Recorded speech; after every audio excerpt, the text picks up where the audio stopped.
Good morning and welcome to Love Every Moment, coming to you today from Joplin, Missouri. Today's verse is 1 John 2:5.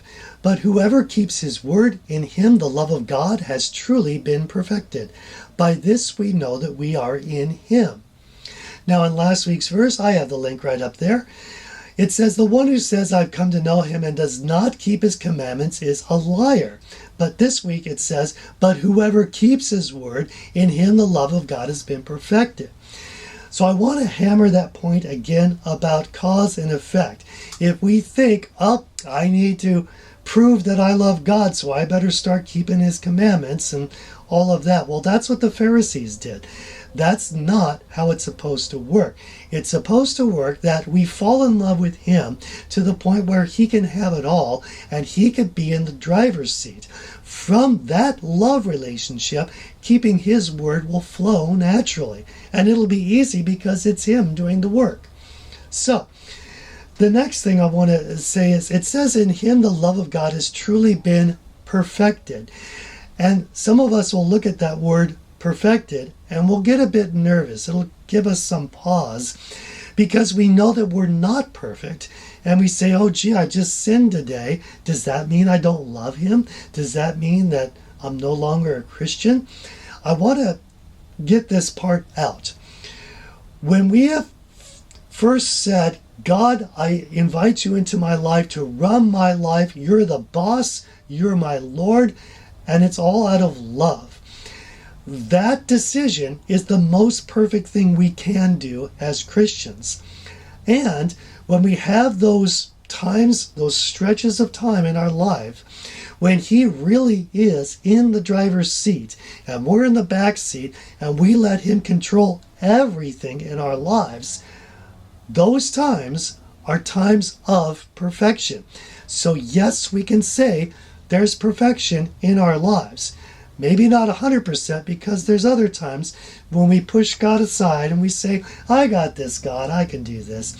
And we want to fulfill our own flesh and our own earthly desires. Well, that's when we're not perfect.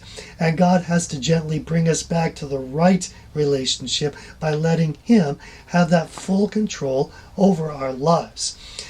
The more we do this, this is called sanctification. The more we do this and let him run things, the easier it gets and the more perfect we become. And honestly, the more fun it is. So let's look at a cross-reference that uses this word perfect. And it's also in John's writing in the Gospel of John. John 17:23, Jesus says, I in them and you in me, that they may be perfected in unity, so that the world may know that you sent me and loved them even as you have loved me. Boy, there's a lot going on in this verse. I in them and you in me. The idea is that Jesus allowed God to run his life to be our model. So now we need to let Jesus come in and run our lives so that we invite him in. And it says that they may be perfected. That is perfected. That is perfection when he's running our life. In this case, in this verse, it says that they may be perfected in unity. And why is that so important? Continuing, it says, so that the world may know that you sent me and love them even as you've loved me. It's a testimony to the world when they see Christians loving each other and getting along.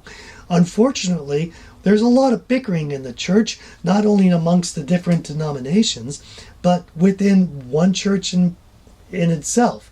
There's often bickering. That should not be. There should be love going on. If we're really giving God control of our lives, love and unity should be a natural result of that. So let's choose to love him and let that perfection happen, because if we love every moment, we're going to love every moment. I'm your average Dretch, and I hope you have a great week.